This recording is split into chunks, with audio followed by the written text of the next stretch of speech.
High, আমি রূপম। আজকের এই ভিডিওতে আমরা ইন্ডিয়ান সিনেমার বেশ কিছু আপডেটস দেবো। তো চলো আজকের ভিডিও শুরু করা যাক। আজকের প্রথম যেটা আপডেট সেটা হচ্ছে নীরজ পান্ডের আপকামিং ফিল্ম অরো মে কাহা দম থা, যেখানে টাবু রয়েছে, অজয় দেবগন রয়েছে, জিমি শেরগিল রয়েছে এবং সাই মঞ্জরেকর রয়েছে।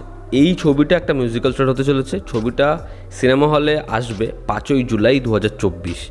দেখার নীরজ পান্ডে এই ছবিটার দ্বারা বক্স অফিসে কামব্যাক করতে পারে কিনা এবং অজয় দেবগনের যে বক্স অফিসে একটা দারুণ সাকসেস আবার একটা ফ্লপ, এটা কি মেনটেন থাকে। আগামীকাল পুষ্পা 2 এর পক্ষ থেকে একটা অ্যানাউন্সমেন্ট সিঙ্গেল আসবে, যেটা মেবি রশ্মিকার যে ক্যারেক্টার সেই ক্যারেক্টারটাকে প্রমিনেন্ট করবে। যেরকম এখানে আল্লু অর্জুনের একটা টিজার ছিল, মেবি সেরকম একটা টিজার আসতে পারে রশ্মিকার। তবে কালকে সকালবেলা সেটা আসবে, কালকে সকাল 11টার সাথে আসবে এই অ্যানাউন্সমেন্ট টিজারটা। দেখার এটা কতটা ইমপ্রেসিভ হয়। ফাইনালি তুফান ছবির সম্পূর্ণভাবে শ্যুট কমপ্লিট হয়েছে এবং এই ছবির যে প্রথম গান সেটা খুব শীঘ্রই আসবে। উড়াধুরা বলেই গানটা আসছে।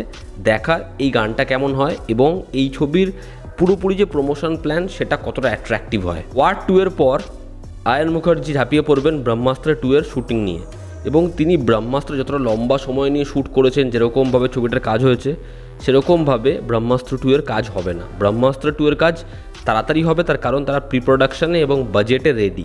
এবার দেখা ব্রহ্মাস্ত্র 2 বক্স অফিসে কবে আসে এবং এই ছবিটাকে আবার একটা ম্যাসিভ সাকসেস দিতে পারে। কার্তিক সব্বরাজের পরবর্তী ছবি সূর্যার সাথে, যেটা আপাতত সূর্যা 44, সেই ছবিতে ফিমেল লিড হিসেবে দেখা যাবে পূজা হেগড়েকে। এই ছবিটা 40 দিন ধরে আহমেদাবাদে শ্যুট হবে। 2 জুন থেকে এই ছবির কাজ শুরু হবে এবং ছবিতে একটা ইম্পর্টেন্ট ক্যারেক্টারে দেখা যাবে কাকে, জজু জর্জকে। দেখার কার্তিক সব্বরাজ সে বক্স অফিসে অডিয়েন্সের মনে আবার জায়গা করে নিতে পেরেছে তার লাস্ট রিলিজ দিয়ে থানে XX। এবার দেখার এই ছবিটা কেমন হয়, সে সূর্যাকে কীরকমভাবে প্রেজেন্ট করে। কার্তিক আরিয়ানের লাইন আপে আরও একজন ভালো পরিচালক, আরও একটা ভালো ছবি মেবি সে করতে চলেছে।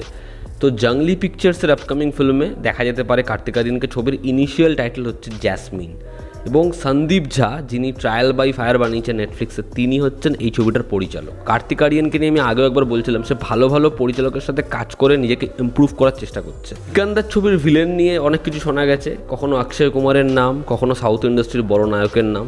তো বলে রাখি, ওয়ার্দা খান তিনি জানিয়েছেন খুব শীঘ্রই সিকান্দারের যে অ্যান্টাগনিস্ট সেটা বড় করে অ্যানাউন্স করা হবে।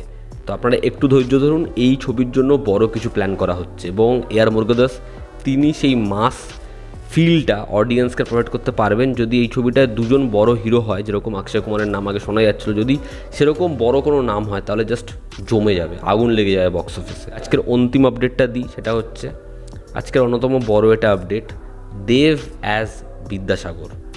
তো এটা কোনো ফেক নিউজ নয়, দেব নিজে জানিয়েছেন বাঘাযতীনের সাকসেসের পর সে কি কোনো এরকম ব্যক্তিত্বের ওপর ছবি করতে চায়। কারণ বাঘাযতীন সেই ছবিটা বক্স অফিসে যা করেছে, সেই ছবিটার যা হাইপ ছিল এবং এরকম একজন স্বাধীনতা সংগ্রামীর কর্তৃত্ব নিয়ে, তখন সে বলেন যে হ্যাঁ আমি এরকম একজনের ওপর ছবি করতে চাই, ঈশ্বরচন্দ্র বিদ্যাসাগর, আমি তাকে নিয়ে ছবি করতে চাই, এমনটা সে বলে। তবে এই যে বলেছে মানেই যে 2025-এ ছবি আসছে এমন নয়, এটা তার প্ল্যানিং। সে তো নায়ক ছবির কথাও বলেছিল, সেই সময় সন্দীপ রায়ের সাথে তার কথা হয় এমনটাও সে বলেছিল।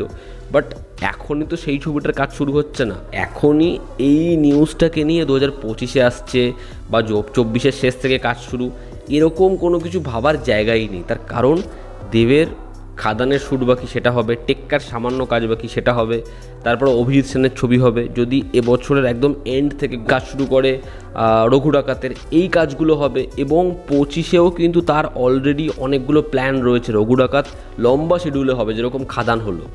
তো এগুলো তার প্ল্যানিংয়ে রয়েছে, তার ইচ্ছায় রয়েছে। এই ছবি কনফার্ম হতে গেলেও বা এই ছবির কাজ শুরু করতে গেলেও অনেকটা লম্বা প্রসেস, অনেকটা সময় লাগবে। তো এগুলো নিয়ে আলোচনা পরে হবে, যখন কনফার্মেশন আসবে, কাজ শুরু হবে তখন। তো এই ছিল আজকের আপডেটস। ভালো লেগে থাকলে লাইক করো, শেয়ার করো, সাবস্ক্রাইব করো। তোমাদের কি অপিনিয়ন জানিও, জনতা আমাদের পাশে আছে। আবার দেখা হচ্ছে, টেক কেয়ার।